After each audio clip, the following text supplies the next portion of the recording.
இதனிடையே கல்வி மறுசீரமைப்பு தொடர்பில் தற்போதைய அரசாங்கத்தின் செயற்பாடுகளுக்கு எதிர்ப்பு தெரிவித்து மக்கள் போராட்டக்கள முன்னணியின் உறுப்பினர்கள் இன்று மாலை மகரகமவில் ஆர்ப்பாட்டத்தில் ஈடுபட்டனர்.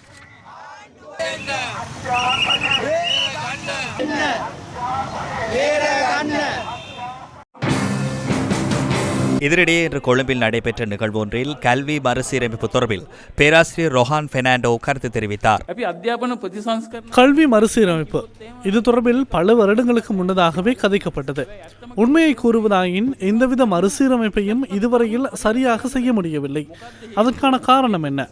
இந்த மறுசீரமைப்புகளில் எவ்வித நோக்கங்களும் இருக்கவில்லை. பிரதமர் கலாநிதி ஹரிணி அமரசூரியவுக்கு நன்றி தெரிவிக்க வேண்டும். அவர் முதல் வருடத்திலேயே இந்த வேலை திட்டத்தை ஆரம்பித்துள்ளார். அதுவே உண்மை கதை. எதற்காக இந்த நாட்டுக்கு கல்வி மறுசீரமைப்பு தேவைப்படுகிறது? அதுவே நீங்கள் அறிந்திராத கதை. ஏதேனும் ஒரு பக்கத்தின் பிரதிகளை எடுத்து அது தொடர்பிலேயே அனைவரும் கதைக்கின்றனர்.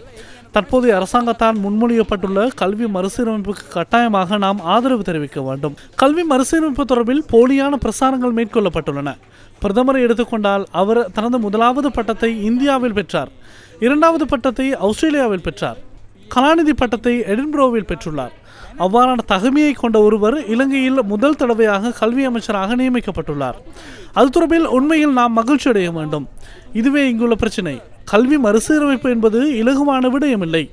கல்வி மறுசீரமைப்பை சரியான முறையில் செய்தால் இலங்கையால் கல்வித்துறையில் மிகப்பெரிய உயரத்துக்கு பயணிக்க முடியும்.